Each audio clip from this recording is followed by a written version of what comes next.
நாகரிகம் அறிந்து நடந்து கொள் என்ற தலைப்பில் நல்ல செய்திகளோடு நல்ல சிந்தனைகளோடு முழு செய்தியும் எடுத்துரைக்க வல்ல ரஹ்மான் எனக்கு தௌஃபீக் செய்வானாக. ஆமீன். கண்ணியத்திற்கும் மிகுந்த மரியாதை குறித்தான அல்லாஹ்வின் மேன்மக்களே, கண்ணியம், மரியாதை, நாகரீகம் என ஒரு மனிதனுடைய வாழ்க்கைக்கு அடிப்படையான தேவையான ஒன்று.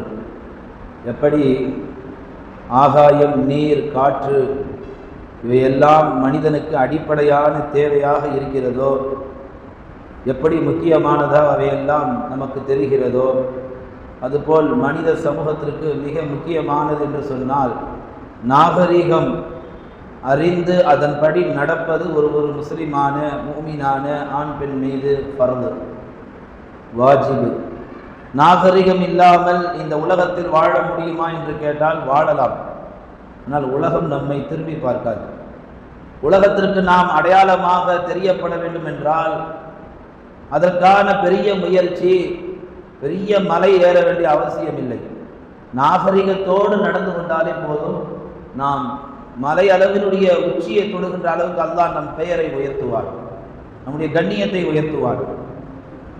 அந்த அடிப்படையில் 1000 கோடி பணம் ஒரு மனிதனிடத்தில் இருப்பது எவ்வளவு பார்ப்பதற்கு அழகாக இருக்குமோ, அந்த 1000 கோடி பணம் இருப்பதனுடன் கூடவே கொஞ்சம் நாகரிகமும் 1000 மடங்கு இருந்தால் அப்போதுதான் அந்த 1000 கோடி பணத்திற்கே ஒரு மரியாதை.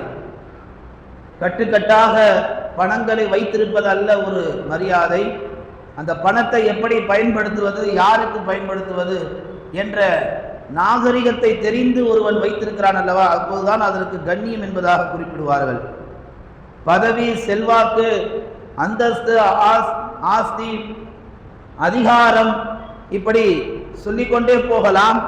இது அத்தனையும் எப்படி ஒரு மனிதனை அலங்கரிக்கிறதோ அதே போல் இந்த பதவி, அந்தஸ்து, அங்கீகாரம், அதிகாரம், ஆஸ்தி இவைகளுடன் கொஞ்சம் நாகரிகமும் சேர்ந்து கொண்டால் அப்போதுதான் அந்த அந்தஸ்துக்கு ஒரு தனி மரியாதை, அந்த பணத்திற்கு ஒரு தனி மரியாதை, அந்த ஆஸ்திக்கு ஒரு தனி மரியாதை, அவன் அடைந்திருக்கும் அதிகாரத்திற்கு ஒரு தனி மரியாதை என்றெல்லாம் அவனிடத்தில் அது வெளிப்படும்.